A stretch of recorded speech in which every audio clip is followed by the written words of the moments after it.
The space station of Orion Gate floated at the edge of a quiet star system. It was not a place of power or wealth. Most who lived there were simple people who worked to keep life moving. Traders sold food, engineers repaired machines, and farmers grew crops in long greenhouses stretched across the station's outer ring. Among these workers was Rami, a quiet man who had left Earth years ago in search of a better life. He grew vegetables for the colony and spent most of his days in silence, listening to the hum of the station. One morning, a message spread quickly through the halls. Visitors from the Avari world had arrived. They were tall, graceful women with silver eyes and long flowing hair that shimmered in the station lights. They carried themselves with dignity, and everywhere they walked, people stepped aside. Rumors said the Avari were one of the oldest civilizations in the galaxy, yet their numbers had been shrinking for centuries. Now they had come with an unusual request. The colony leader called a gathering in the main hall. Hundreds of humans crowded inside, curious about what the Avari wanted. Rami stood near the back, wiping dirt from his hands after a morning in the greenhouse. Beside him was Tomasz, a mechanic known for his skill with broken machines. Tomasz often joked that he could repair anything except his own luck. When the hall grew quiet, one of the Avari women stepped forward. Her voice was calm, but it carried across the room. "We come to you with honesty," she said. "Our people face decline. Without help, we may not survive another age. We believe humanity holds the key to our future." Her words caused whispers to ripple through the crowd. Few could imagine why such an advanced species would need the help of humans, who were still considered young among the stars. The woman raised her hand, and the voices fell silent. "We ask your men to join us in a program," she continued. "We will give payment for their service. In return, they will help carry the future of the Avari. Together, we can build something that will last for generations." The meaning was clear. The Avari sought to join their lineage with humans. It was not a request made lightly. For a proud people to step forward and admit weakness showed both desperation and hope. Some in the hall smiled at the idea of payment. Life on Orion Gate was not easy, and credits could mean a better home, better food, and freedom from debt. Already, a few men whispered to each other, thinking of quick fortune. Others looked uneasy, unsure if this was wise. Tomasz leaned toward Rami and muttered, "Strange business. First time in my life I hear aliens offering money for something like this. Makes me wonder what they are hiding." Rami nodded but said nothing. He studied the Avari woman, noticing the way her eyes searched the crowd. She did not look proud in that moment. She looked almost afraid, as if this speech cost her more than she could show. After the gathering ended, the hall buzzed with talk. Some men signed up on the spot, eager for payment. Others walked away shaking their heads. The program was set to begin within weeks. The Avari promised fair treatment, safety, and rewards for those who joined. Rami returned to his greenhouse, but his thoughts were restless.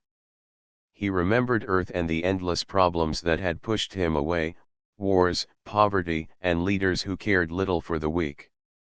Humanity had always been underestimated, yet it had endured. He wondered if the Avari saw something in humans that even humans did not see in themselves.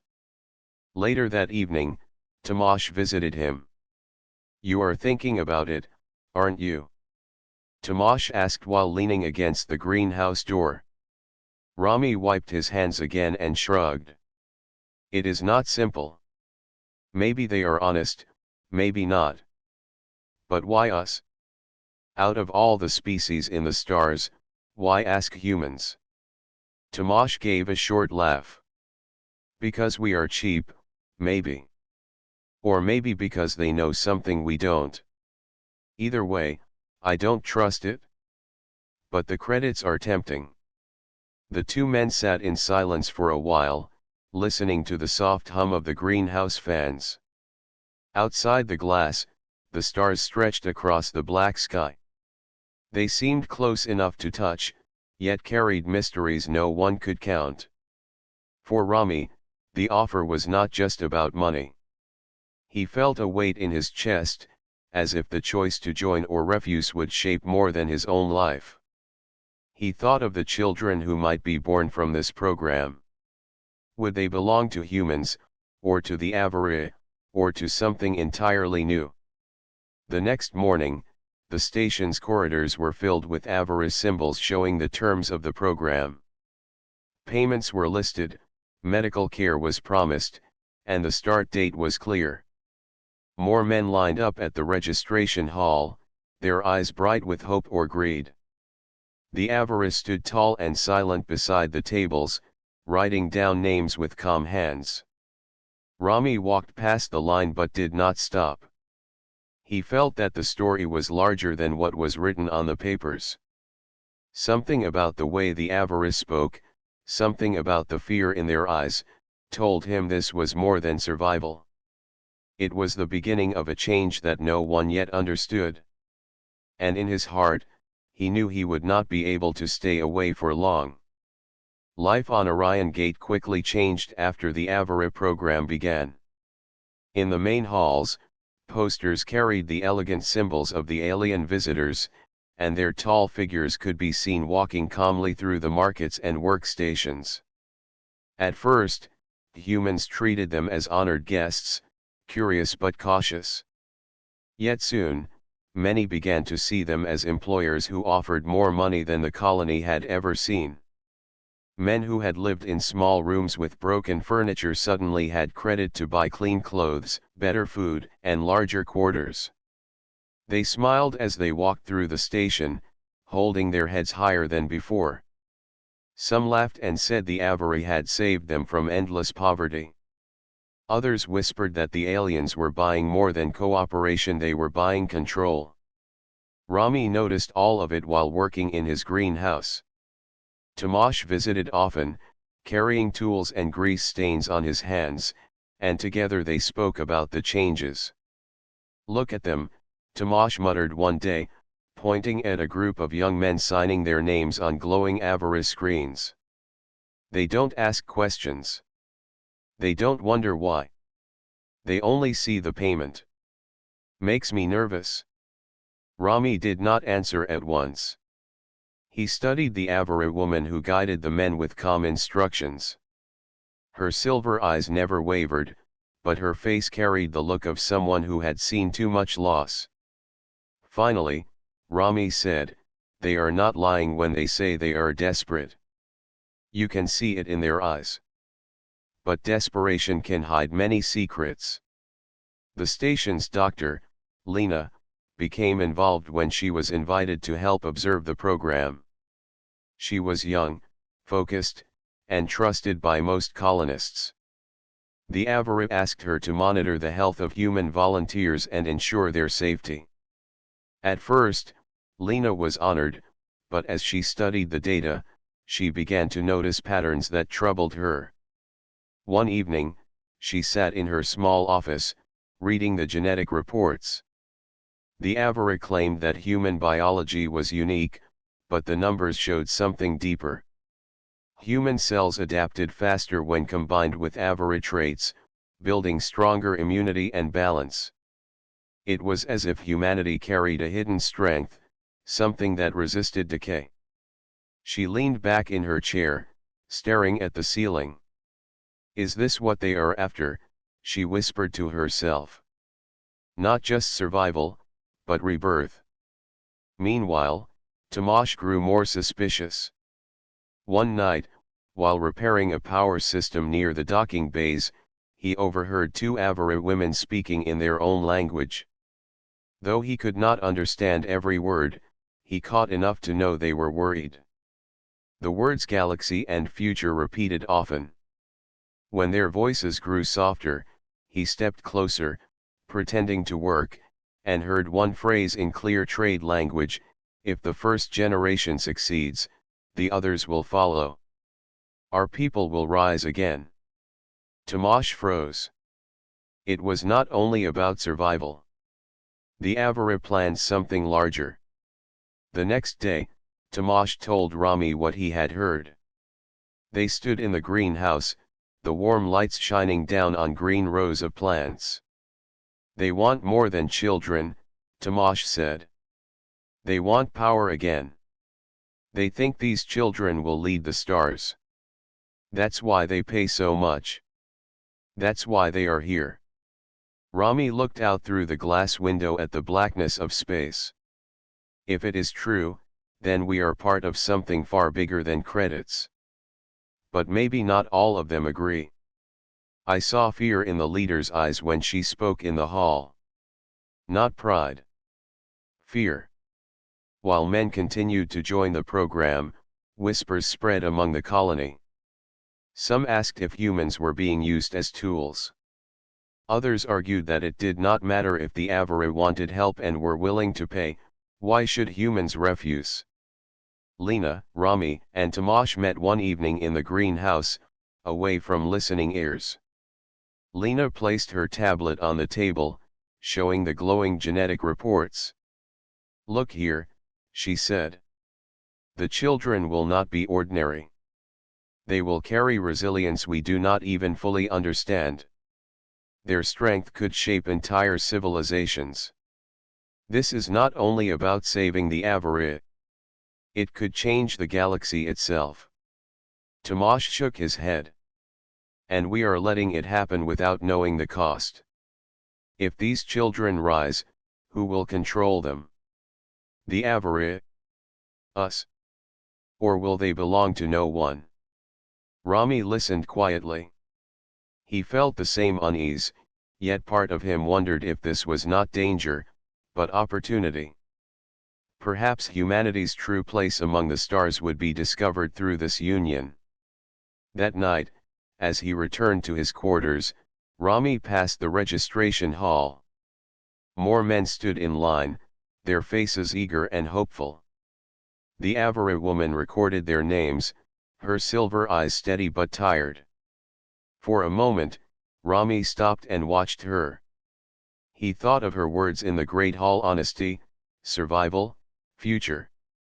He wondered which was stronger in her heart, the desire to save her people, or the hidden plan Tomasz had overheard. The station lights dimmed into night cycle, and Orion Gate grew quiet.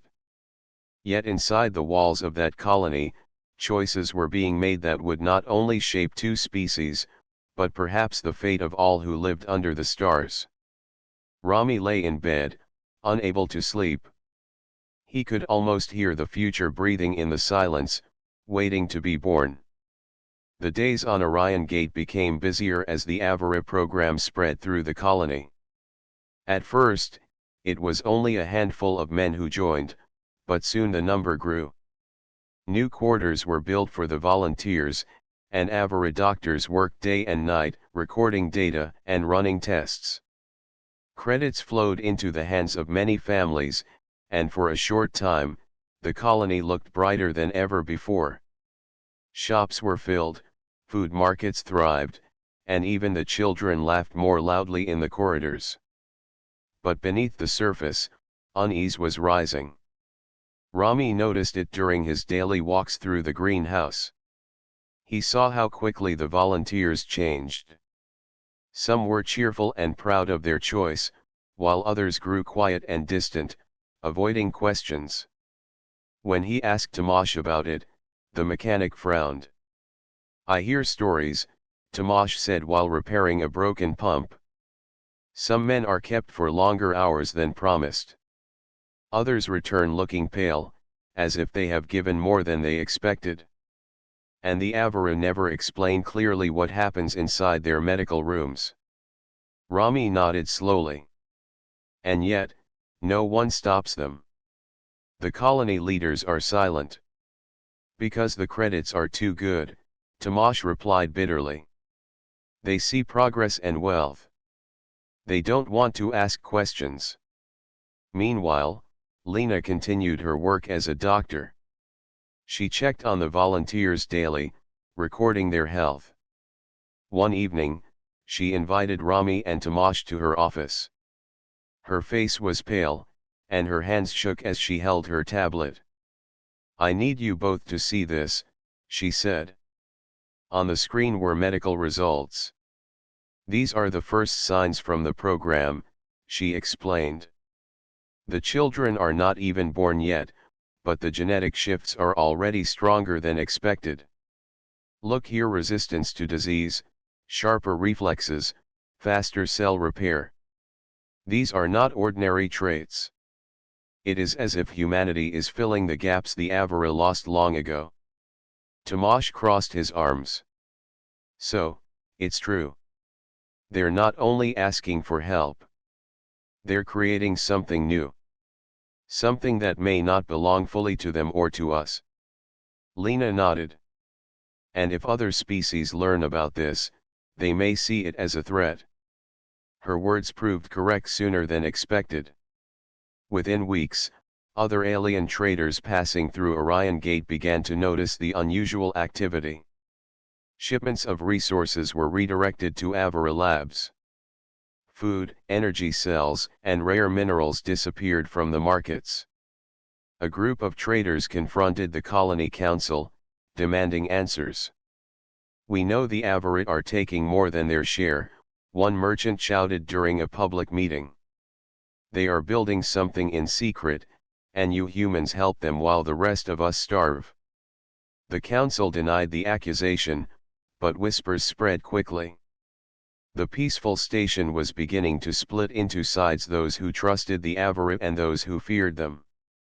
Rami kept his distance from the arguments, but he could not escape the feeling that the station was standing on the edge of change.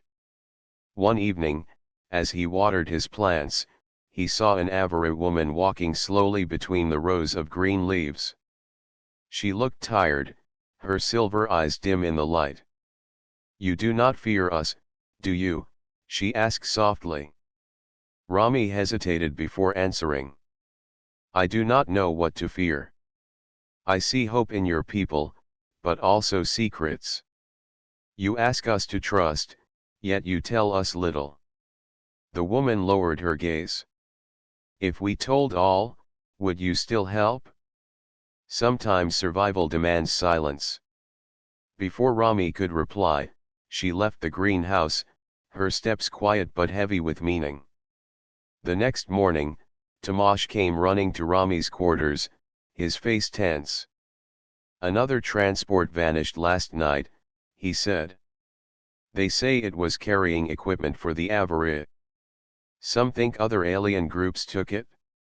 Others say the Avara themselves staged the loss to hide what they are really doing." The mystery deepened. Lena grew more worried each day.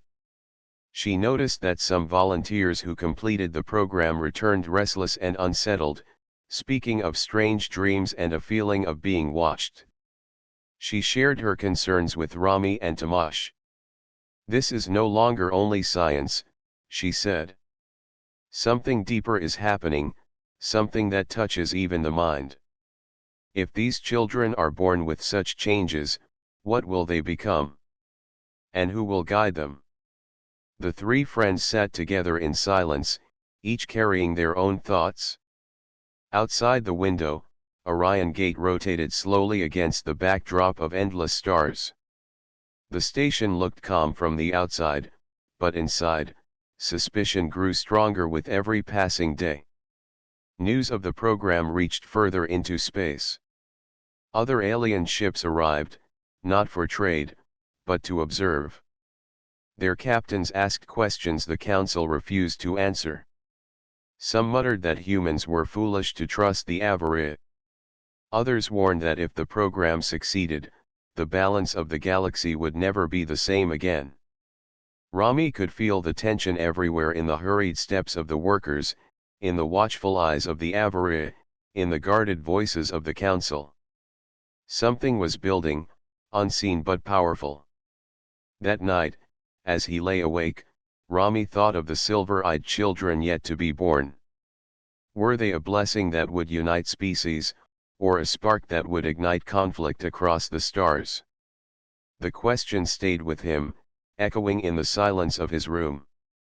The tension inside Orion Gate grew heavier with each passing week. The Avara program no longer looked like a quiet agreement between two species.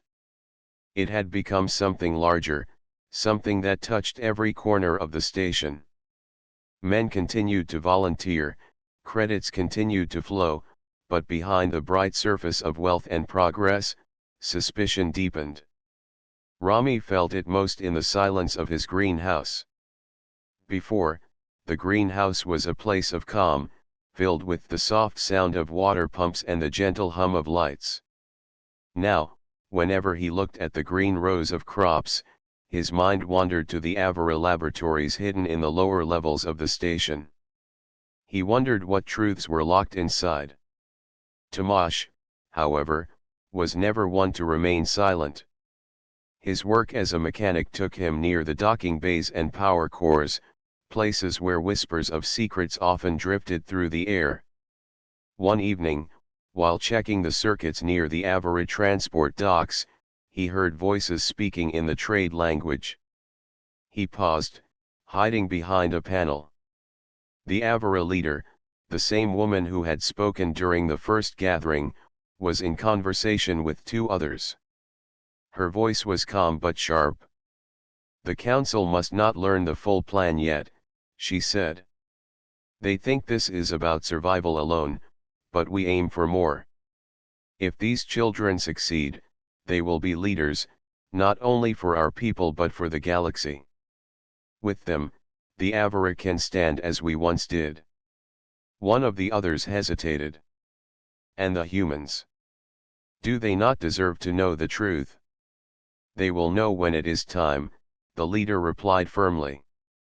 "Without their cooperation, none of this is possible.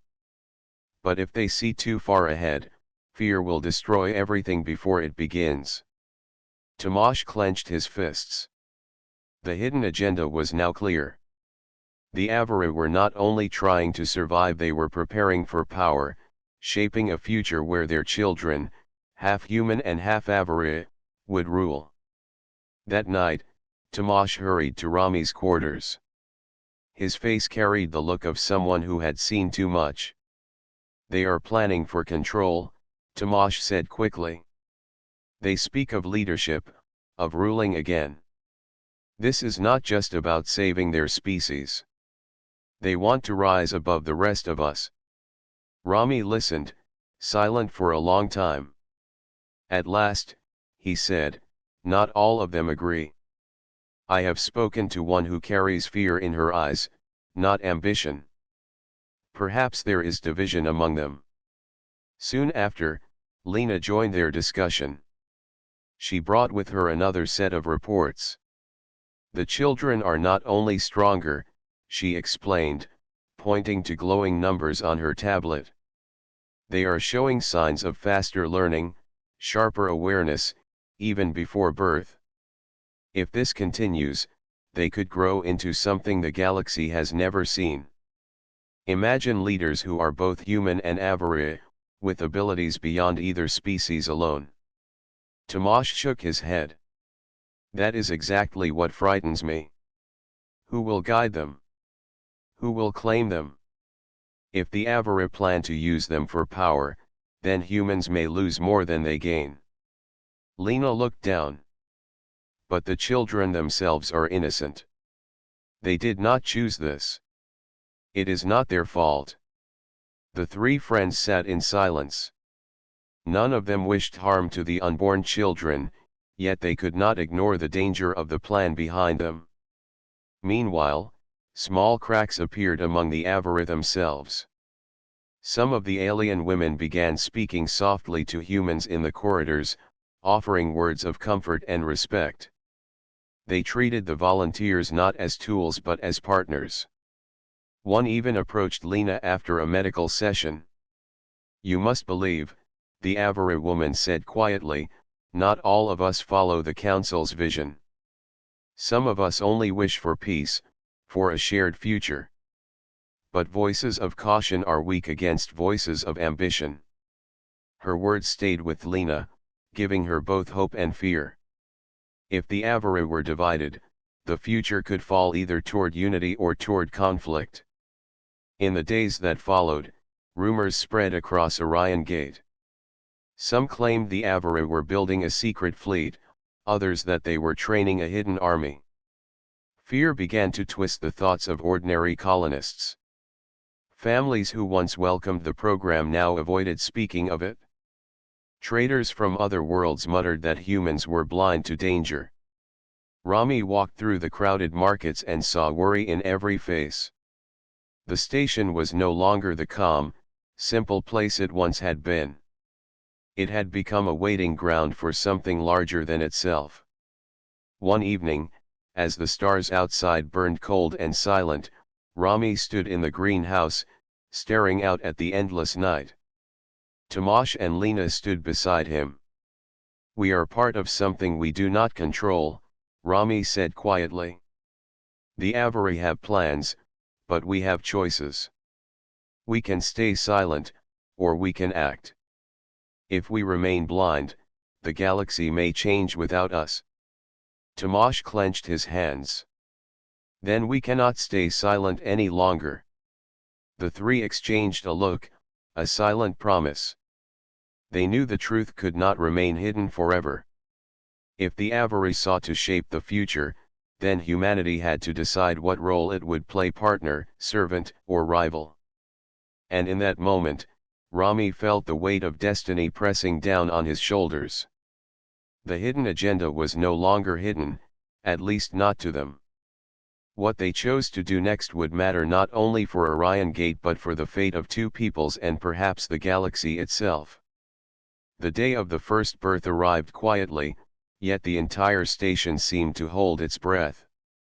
For months, whispers and doubts had filled the corridors of Orion Gate, but now everything came down to one moment. The Avari promised that the program was safe, the council spoke of progress, and the volunteers waited for proof. Still, fear mixed with hope as news spread that the first child would be born in the medical wing. Rami stood near the greenhouse that morning, staring out at the cold stars.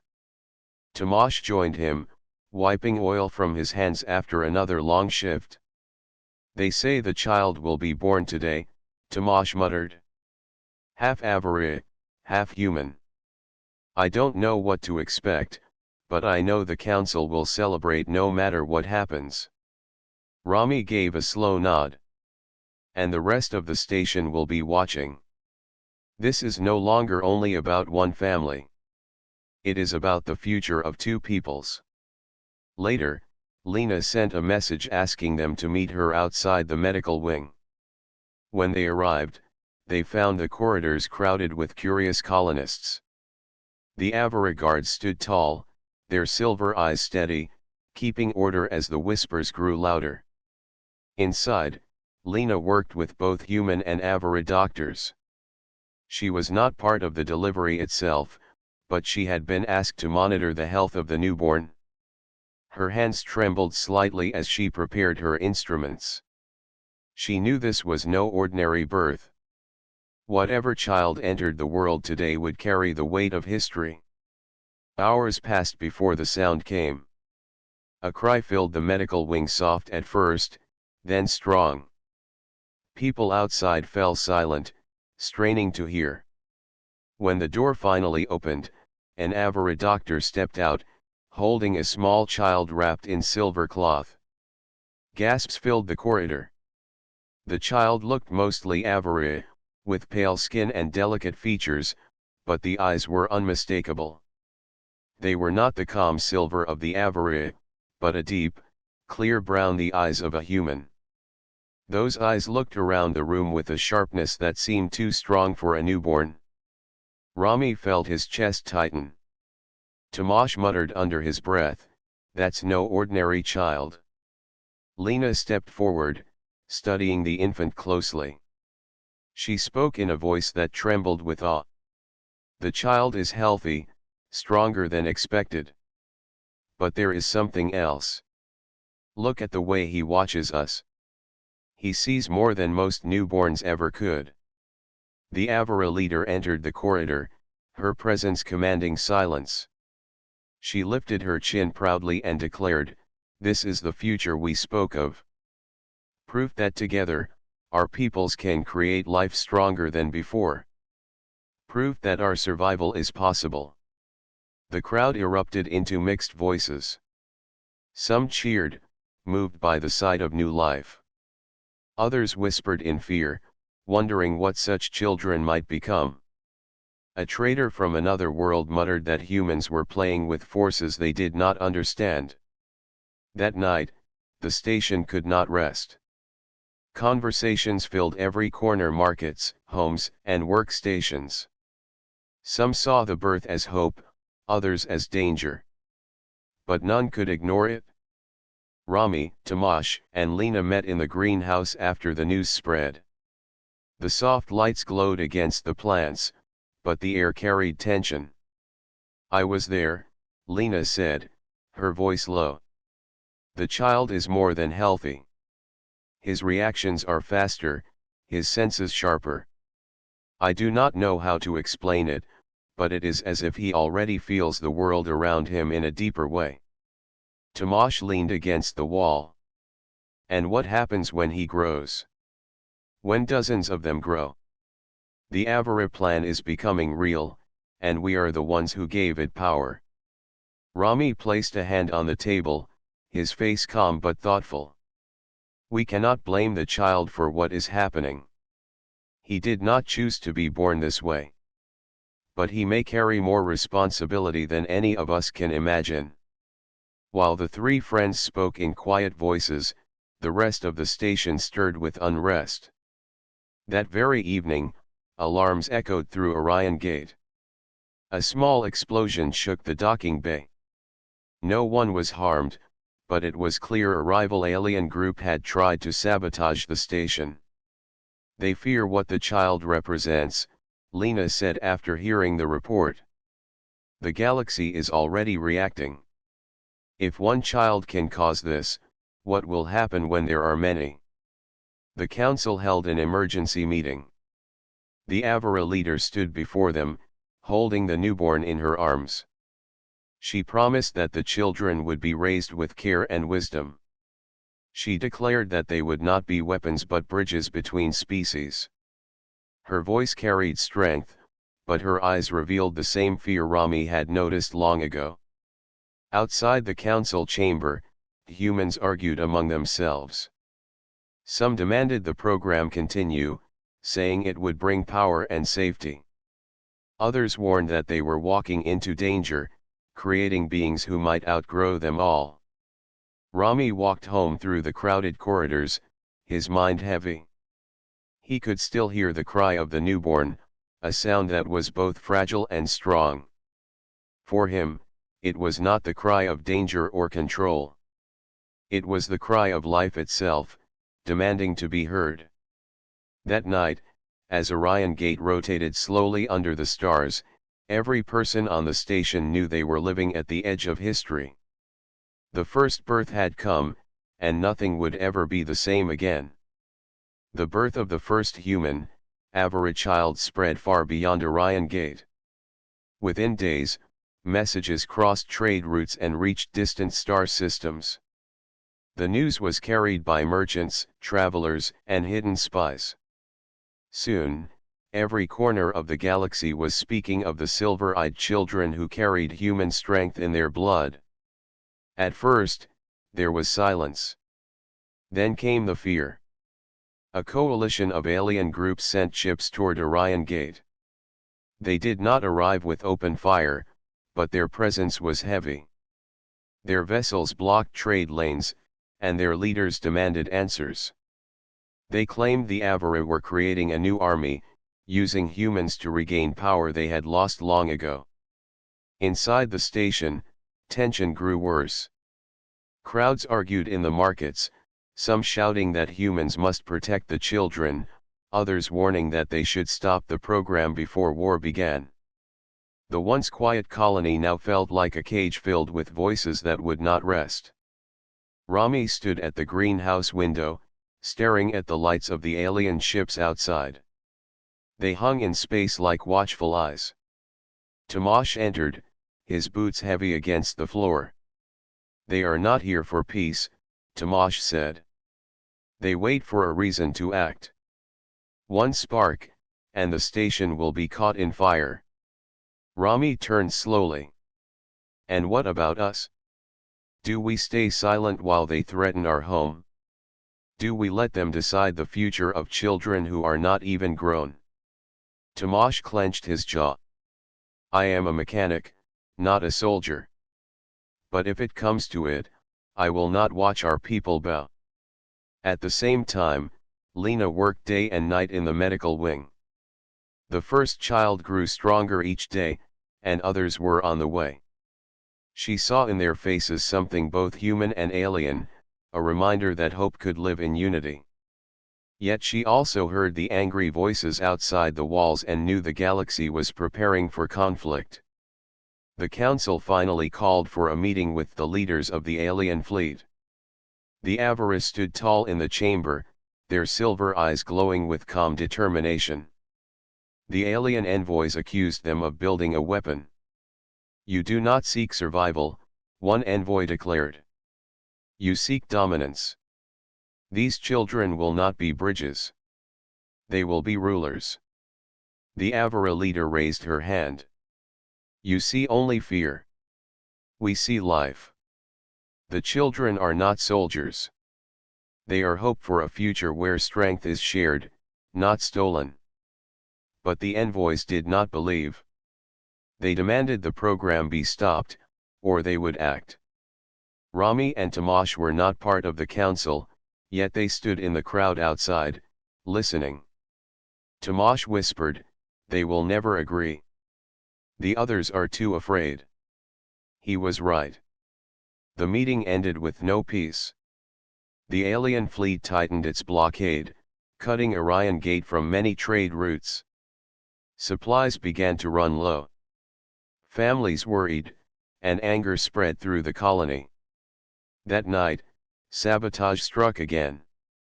Explosions shook the lower levels, damaging power lines and sending smoke through the halls. No one knew who had done it. Was it the fleet outside, or rebels inside? Fear grew like fire in dry grass. Rami, Tomash, and Lena met in the greenhouse once more.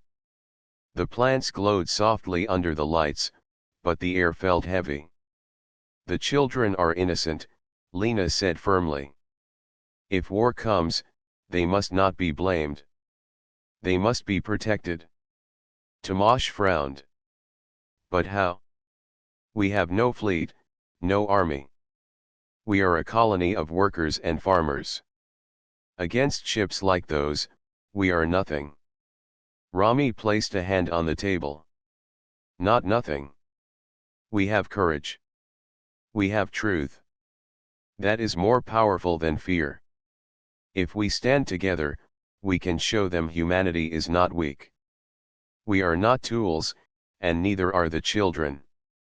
The next day, when the alien fleet sent a final warning, the colony responded not with silence but with unity. Ordinary humans stood beside the Avara women who truly believed in peace. They gathered in the docking bay, facing the envoys directly. Rami spoke with a steady voice. "You see us as pawns, but you are wrong. We chose to help the Avara. We chose to build a future with them. If you strike us, you strike both peoples. You may fear what these children will become, but we will not let fear decide their fate. We will stand, no matter the cost." The words carried through the hall, spreading across the station. For the first time, humans and Avarice stood openly as partners, not strangers. Outside, the fleet watched. Their weapons remained ready, but they did not fire. Perhaps it was the courage of the colonists, or perhaps it was the unknown strength of the children, but for that moment, the stars held their silence. Rami looked out at the vast sky and felt the weight of history pressing down. War had not yet come, but it was close. The galaxy would never see Orion Gate as a small colony again. It had become the center of a struggle that would shape the future of all. And in that silence, he knew the final choice had not yet been made. The blockade around Orion Gate lasted many days. The alien fleet kept their weapons ready, but they did not fire. Inside the station, life was hard. Supplies were rationed, families lived with fear, and whispers of war spread in every corner. Yet, through all the hardship, humans and Avara worked together. In the greenhouse, Tomash repaired broken lights while Avara farmers tended to their crops. In the medical wing, Lena cared for both human patients and Avara mothers. Rami spent his time speaking with frightened colonists, reminding them that courage was stronger than fear. The unity inside Orion Gate became a small flame in the darkness, and that flame refused to die. One morning, the cry of a newborn echoed through the station again. Another child had been born. This one carried the warm brown eyes of his human father and the silver hair of his Avara mother. People gathered outside the medical wing to see him, and their tired faces softened with hope. These children, Lena said quietly, are reminders that life will always push forward, even when war waits outside. But the threat was not gone. The alien fleet sent a message to the council. They demanded that all children of the program be handed over for protection and study. If the colony refused, the blockade would turn into an attack. The council met in silence. Some leaders argued that giving up the children was the only way to save the colony. Others said it was better to fight and fall than to surrender. The debate stretched through the night. Rami, Tomash, and Lena were not part of the council, but they could not stay away. They stood among the crowd and listened. Finally, Rami stepped forward. "If we hand over the children, we lose more than lives," he said. "We lose our future. These children are not weapons. They are bridges between two worlds. To give them away is to admit that fear rules us. But if we protect them, even if it costs us, we prove that humanity is more than survival. We prove that we stand for something greater." His words spread through the chamber. People remembered the days when humans were seen as weak and unimportant in the galaxy. Now, they saw a chance to show that weakness was not their nature. The council voted. The decision was made. The colony would not give up the children. They would stand together. When the alien fleet received the answer, their ships moved closer. Warning lights flashed across the station, and families rushed to safe zones. Weapons hummed in space, ready to strike. Inside the control room, fear filled the air. But then something unexpected happened. Before the fleet could fire, a group of neutral traders arrived near Orion Gate. They had heard of the children and the blockade. Behind them came ships from distant colonies, curious and watchful. Soon, dozens of vessels surrounded the station.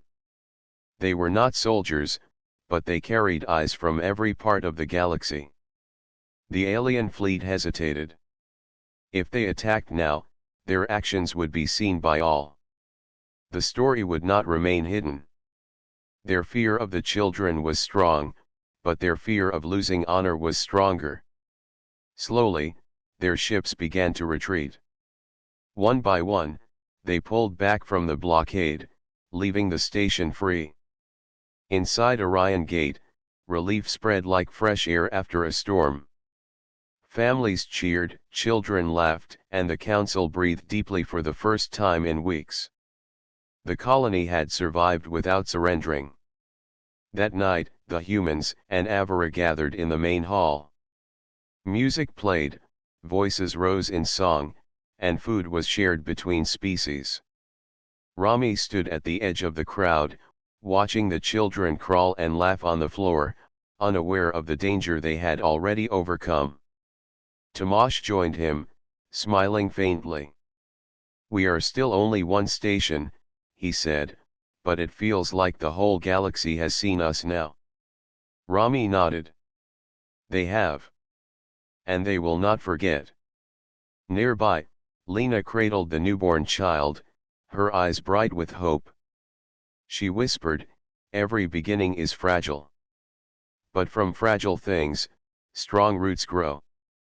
In the days that followed, Orion Gate became more than a colony. Visitors arrived to see the children and to witness the partnership between humans and Avari. Stories spread of courage, unity, and the simple workers who stood against fear. For the first time in history, humans were not seen as weak or replaceable. They were seen as protectors of the future. Years later, people would remember those days not as the time of fear, but as the time when a small colony dared to say no. A time when humanity chose to carry the weight of tomorrow. And so, Orion Gate shone like a star in the galaxy. Not because of wealth, or power, or weapons, but because of its people. People who believed that the future was not meant to be given away, but built with courage, one child at a time. The galaxy had changed forever.